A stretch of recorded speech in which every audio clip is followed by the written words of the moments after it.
Mapagpalang araw po sa ating lahat. Ako po si Charles at welcome po sa aking daily devotion. Sa araw na ito tatalakayin natin kung bakit nga ba maraming tao na mukhang pera or bakit maraming tao na parang pera lang yung gusto nila dito sa mundo or yung pera lang yung pinakang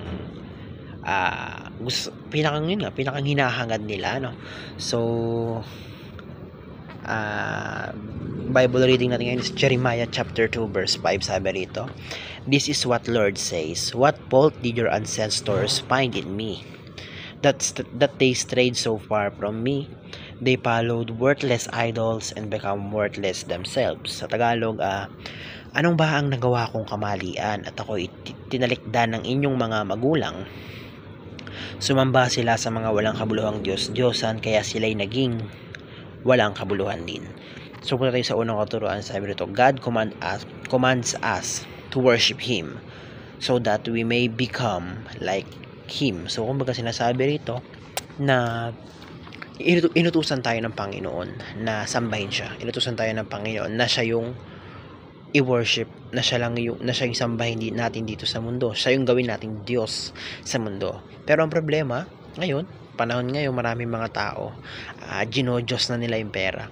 Maraming mga tao na parang pwede nating sabihin na sinasamba na nila yung pera. Maraming mga tao para sa pera gumagawa ng mali.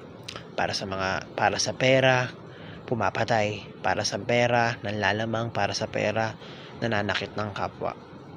Pero hindi iyon yung turo ng Panginoon sa atin eh. Hindi tinuro sa atin ng hindi nasambahin ng pera or hindi mahalin yung mga makamundong gawain dito sa mundo, pero ang utos niya instead ay siya yung sambahin, siya yung i-worship natin. Na yun nga, madaling sabihin na hindi ko naman sinasamba yung pera, hindi ko naman sinasamba yung mga makamundong gawain na yan, yung mga bagay-bagay na yan. Pero yun nga, hindi mo sinasamba, pero tingnan mo yung mga ginagawa mo, tingnan mo yung mga kaya mong gawin para sa pera. So kumbaga parang yun na yun eh, pagsamba na yun eh. So kumbaga parang mali yun. So mali yung, kumbaga taliwas yun sa turo ng ating Panginoon. Dahil yun nga ang turo niya ay siya ang sambahin, hindi yung kung anong bagay dito or hindi yung kung anong mga makamundong bagay dito sa mundo. Yung pera, mga makamundo yan.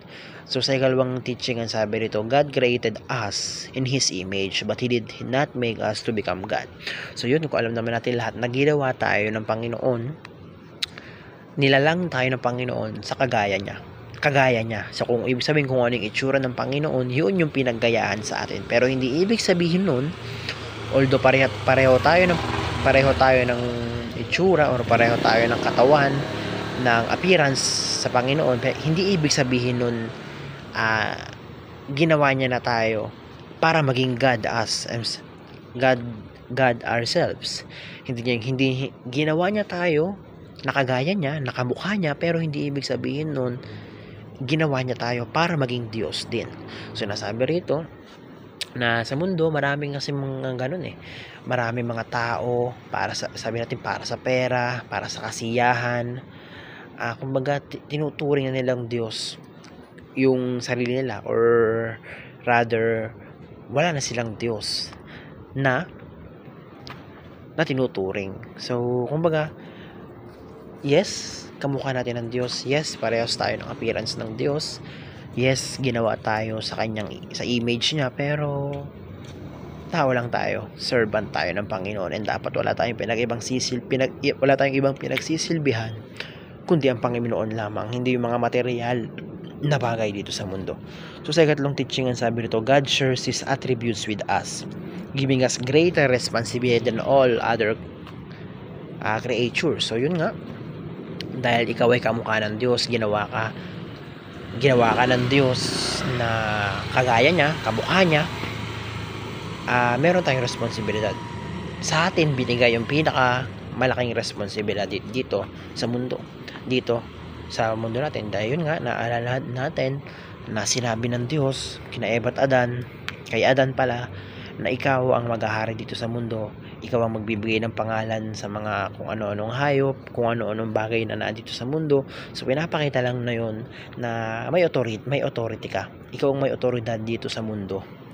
Ikaw ang nagmamay-ari sa mundo, ikaw ang nagkokontrol sa mundo, hindi ikaw ang kinokontrol ng mundo.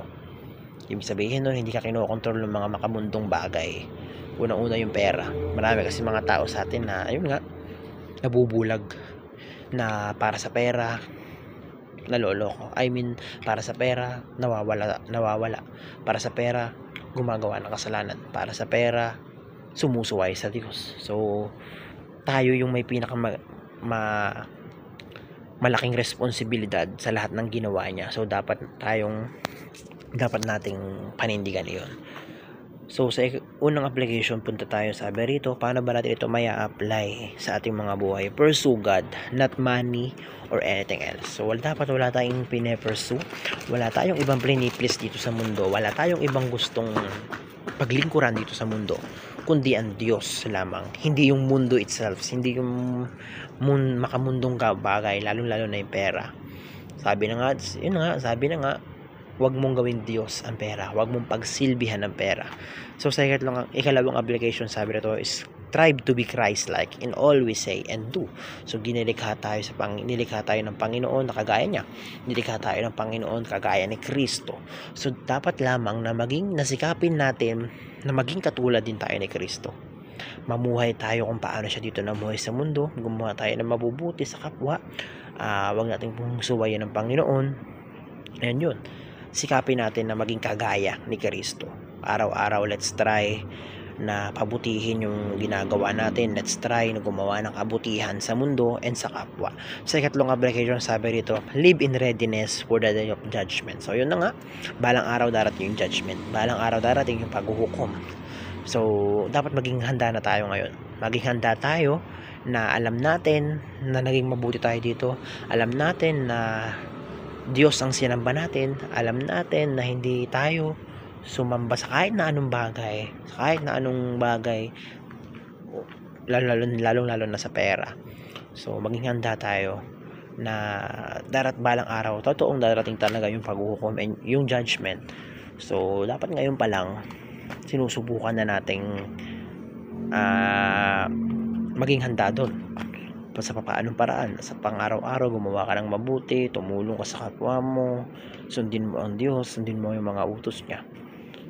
So, yun lamang po, napakaraming natutunan sa araw na ito. Glory to God.